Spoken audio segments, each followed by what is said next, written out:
Bom dia a todos.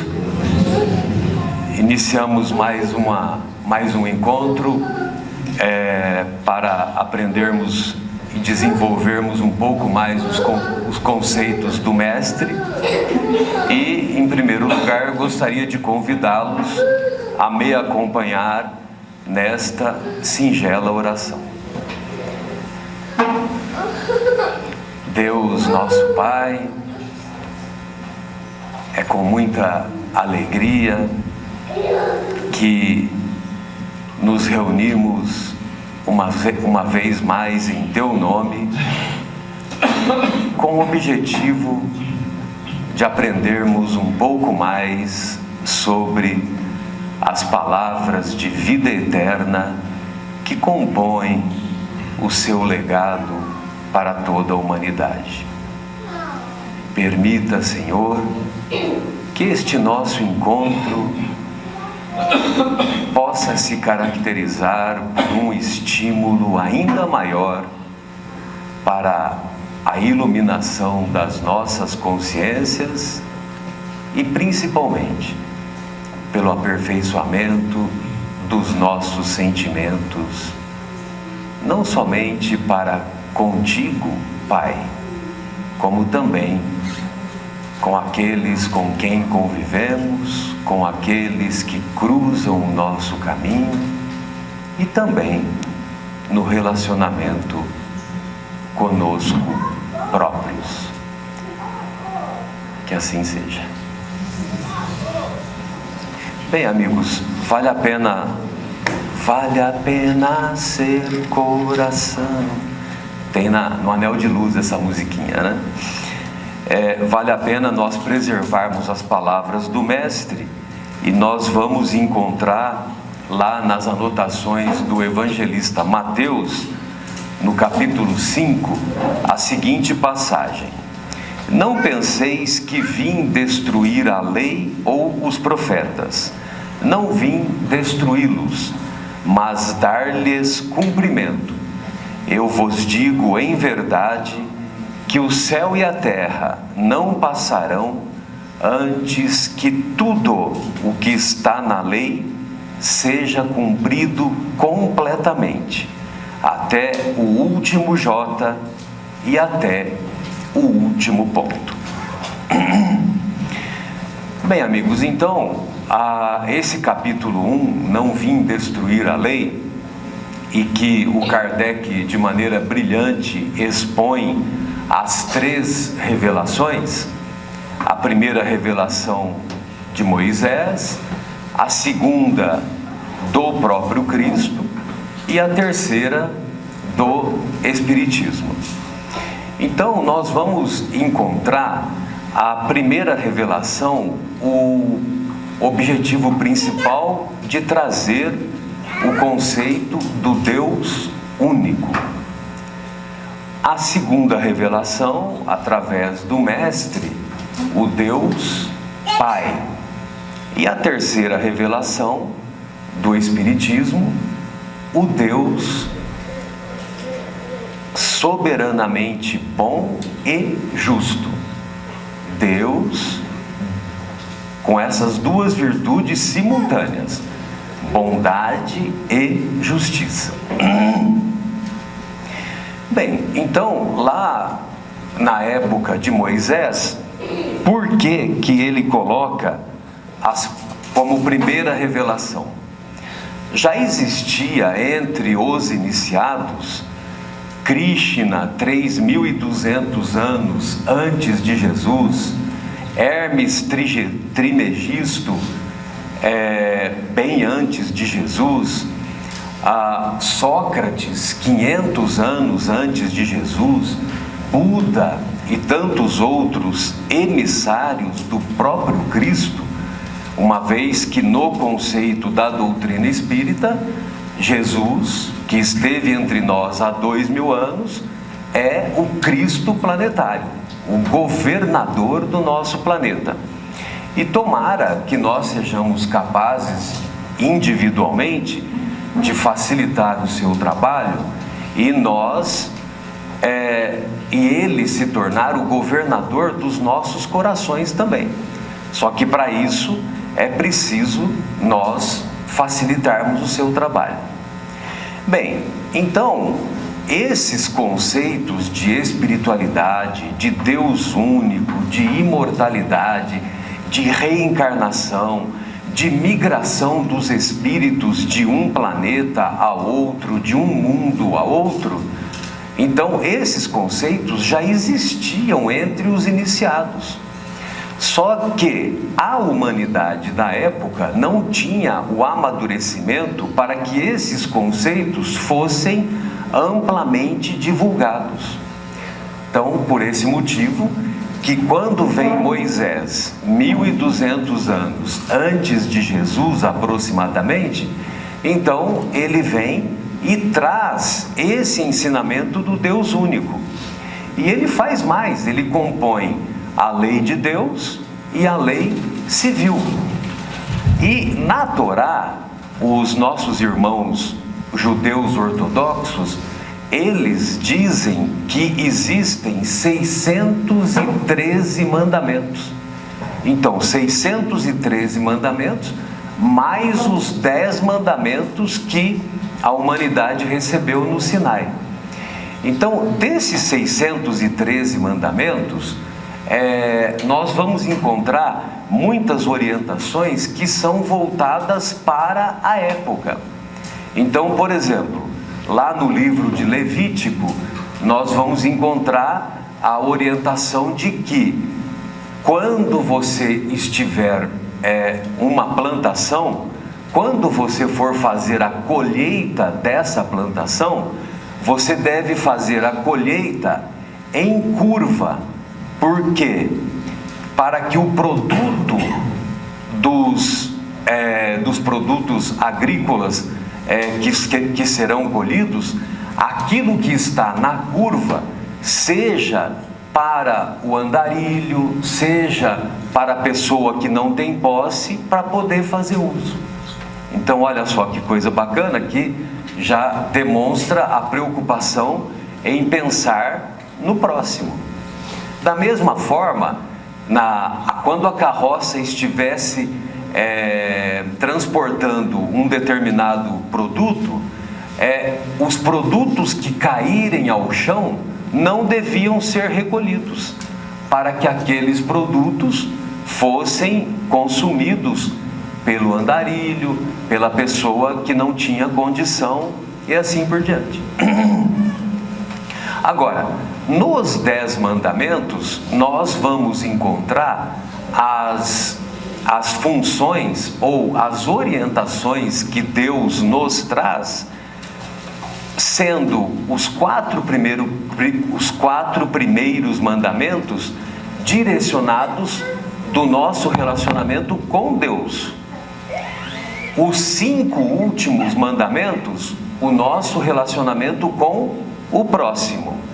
E tem um mandamento no meio, que seria o 5º mandamento, que é o nosso relacionamento com aqueles que são menos que Deus, mas mais do que o próximo, que são os nossos pais, ou os autores das nossas vidas. Como diz o Lacordaire em uma bela mensagem lá na Revista Espírita, intitulada A Chave do Céu. É uma belíssima mensagem. Bem, então nós vamos encontrar os 4 primeiros mandamentos, o relacionamento de cada um de nós com Deus. Não tereis outros deuses diante de mim. Então, quer dizer, parece que é uma coisa simples, né? Hoje, decorrido mais de 3.000 anos que isso foi passado para a humanidade, então é uma situação que é meio lógica. Só que quando nós colocamos em nossas vidas outras prioridades, a busca incessante pelo poder, a busca incessante pelo prazer, a busca incessante pelo dinheiro, pelo prestígio e tantas coisas passageiras, nós estamos colocando outros deuses acima de Deus, de Deus único, como veio nos trazer o Moisés. Então, primeiro mandamento: não tereis outros deuses diante de mim. Não fareis imagem de nada que exista, nem no céu, nem na terra, nem embaixo da terra, nem embaixo na profundeza das águas. Não pronunciareis o meu nome em vão. Muitas vezes, ao longo da história da humanidade, nós, infelizmente, mandamos matar ou matamos em nome de Deus, em nome de Jesus. Então, não pronunciareis o meu nome em vão. E o quarto mandamento: lembra-te de santificar o dia de sábado. Ou seja, pelo menos um dia da semana, vamos nos dedicar às coisas espirituais. E nós aqui na doutrina espírita, nós sempre incentivamos a realização do culto do Evangelho no lar. E aqueles que realizam o culto do Evangelho no lar já perceberam que tudo melhora em nosso lar, em termos espirituais, porque a nossa casa, ela é edificada uma verdadeira fortaleza espiritual, razão pela qual vale a pena nós adquirirmos esse hábito e praticar esse hábito do culto do Evangelho no lar. O quinto mandamento é o relacionamento de nós para com os nossos pais. Honrarás os teus pais para viverdes longo tempo na terra que o Senhor vosso Deus vos dará. Então, esse seria o quinto mandamento, que é o relacionamento que devemos ter com os nossos pais, que representam para nós, Lisandra, mais do que o próximo e menos do que Deus. Agora, os cinco outros mandamentos são o relacionamento que nós devemos ter com o próximo. Não matarás, não adulterarás, não roubarás. Ou seja, mandamentos relacionados com o nosso comportamento. E quando Moisés coloca não roubarás, o não roubarás não é somente no sentido material, é também no sentido espiritual. Porque quando nós roubamos a esperança de alguém, nós também estamos atuando negativamente no descumprimento desse mandamento. Não farás falso testemunho. Não farás falso testemunho seriam ações relacionadas com a nossa voz. E o último mandamento: não cobiçarás nada do que pertença ao próximo. Não cobiçarás está relacionado aos nossos pensamentos. Então, todas essas regras que vieram do alto através da mediunidade inigualável de Moisés, uma vez que Moisés recebeu as tábuas da lei através de um fenômeno de escrita direta, então lá estavam contidas essas verdadeiras regras de ouro que, se nós as praticarmos, nós estaremos no caminho correto, no caminho que nos levará fazendo um caminho reto, a nos tornarmos espíritos puros, embora nós saibamos que ainda vai demorar um pouquinho, né? Muito bem. Então, no relacionamento com o próximo, nós vamos encontrar os nossos deveres relacionados às nossas ações, às nossas palavras e aos nossos pensamentos. Muito bem.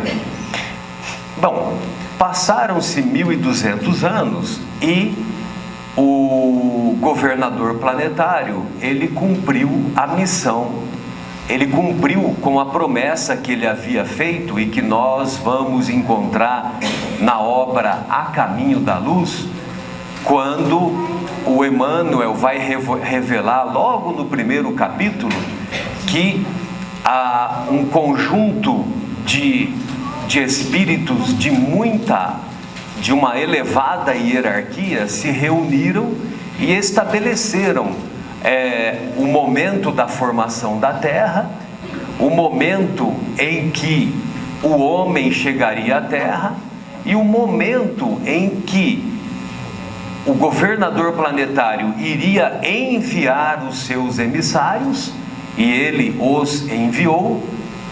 Buda, Krishna, Confúcio, Forri, Hermes Trismegisto e tantos outros trouxeram esses ensinamentos que ficaram a princípio restritos ao pensamento e à prática dos nossos irmãos conhecidos como os iniciados.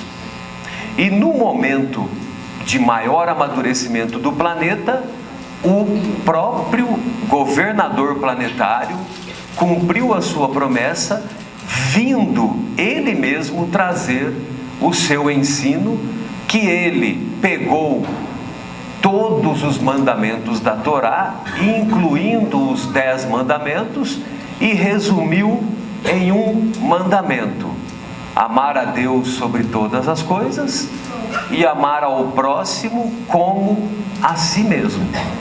Então, 3 formas de amar: amar a Deus, amar ao próximo e amar a si. Amar a si, Rafael, não é aquela senhora que faz bolo. Amar a si é amar a si mesmo, amar a mim mesmo, mas com o objetivo, não o objetivo egoístico, dizendo que eu sou o máximo, eu não só me acho, como eu também me tenho certeza, que são situações que não tem sentido nenhum. Mas amar a si é aquilo que os nossos irmãos lá no estudo da quarta-feira, do estudo da Joana de Ângeles, e fica aí o convite para quem quiser participar desse estudo das quartas-feiras às 20 horas aqui no Paulo de Tarso, é o estudo que é composto para nós nos auto-iluminarmos, nós nos autoconhecermos, nós nos auto-aperfeiçoarmos, uma vez que nós ainda agimos como o sapo em termos de transformação moral. Sabe por que nós ainda não nos transformamos moralmente? Pelo mesmo motivo que o sapo não lava o pé. O sapo não lava o pé, por quê? Porque não quer. E nós ainda temos esse hábito, esse mau hábito, esse malveso de ficarmos patinando e ficarmos adiando indefinidamente a nossa transformação moral. E finalmente, decorridos mais 18 séculos, nós vamos encontrar, após a chegada da Revolução Francesa, que nós aprendemos na escola que foi uma revolução política para tirar os nobres do poder, mas, embora não seja divulgado e deveria ser muito mais divulgado, a Revolução Francesa, ela também quis destruir Deus, destruir os conceitos de espíritos e os conceitos de espiritualidade, uma vez que ela não somente perseguiu e matou os nobres, como também perseguiu e matou os religiosos da época, uma vez que muitas igrejas católicas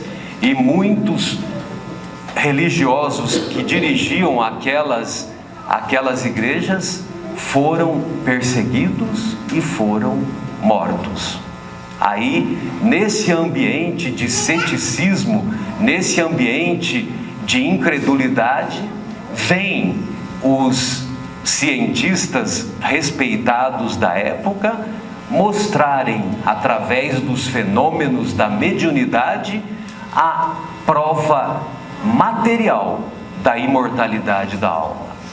E não só a prova material da imortalidade da alma que o próprio Cristo havia trazido, uma vez que Jesus veio nos trazer o ensinamento do amor e também da imortalidade. Uma vez que 3 dias depois da crucificação, eu sempre tenho dificuldade de contar esses 3 dias, né? Porque ele morreu na sexta, aí é sábado, domingo, né? Por que é terceiro dia, né? Conta a sexta? Se conta a sexta, aí é o terceiro dia, né? Mas se não contar, de qualquer maneira, no terceiro dia, logo na madrugada do terceiro dia, a Maria Madalena foi lá visitar o túmulo, e quem foi que apareceu? O próprio Jesus, ressurrecto, demonstrando a imortalidade. E aí então o Kardec, depois que todos esses conceitos, todos os fenômenos de imortalidade foram estudados, o Kardec compõe essa bela mensagem, essa bela e insuperável mensagem que se encontra em O Livro dos Espíritos, nos trazendo o conceito do Deus justo e bom. Justo e bom ao mesmo tempo. Se Deus não agisse com justiça e misericórdia ao mesmo tempo, a mulher adúltera na frente de Jesus seria lapidada ou não seria lapidada? O que vocês acham? Seria lapidada, né? Se não houvesse justiça e bondade. Só que quando os fariseus perguntam para o mestre o que deveria fazer com aquela mulher, aí Jesus atire a primeira pedra àquele que nunca pecou. E o que aconteceu com a mulher? Todos foram saindo, só ficou ela e Jesus. E Jesus disse para ela: vá e não peques mais. E ela foi e não mais pecou. Bem, amigos, para nossa despedida, eu separei uma mensagem aqui, contida no livro Vivendo o Evangelho. Jesus te convida a sair do atoleiro da inferioridade para a terra firme da renovação interior. Então ele te convida a sair do orgulho para a humildade, da ambição para o equilíbrio, do ressentimento para o perdão, da indiferença para a fraternidade, da aflição para a calma, do egoísmo para a caridade, da intolerância para a indulgência, da mentira para a verdade, do desespero para a esperança, da discórdia para a compreensão, da mesquinhez para a bondade, do ódio para o amor. Não é fácil seguir o caminho da ascensão espiritual, mas o Evangelho de Jesus é o roteiro certo para a transformação íntima, convidando-te a sair da ilusão do mal para a realidade do bem. A sairmos da ilusão do mal para a realidade do bem. Bem, amigos, essas eram as minhas considerações. Eu gostaria de convidá-los para a nossa despedida, de me acompanhar nesta singela oração. Deus, nosso Pai,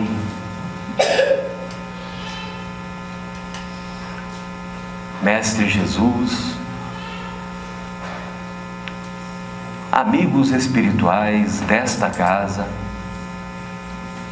agradecemos a oportunidade deste encontro, a oportunidade das reflexões dos teus ensinos, Mestre, à luz da doutrina espírita, e pedimos humildemente que esses conceitos aqui discutidos possam contribuir para a nossa iluminação, possam nos estimular a sairmos do nosso comodismo, possam nos estimular para buscarmos conceitos mais elevados de espiritualidade e colocarmos verdadeiramente em nossas vidas a busca e a prática da espiritualidade como prioridade em nossas vidas. Muito obrigado, Senhor, que assim seja.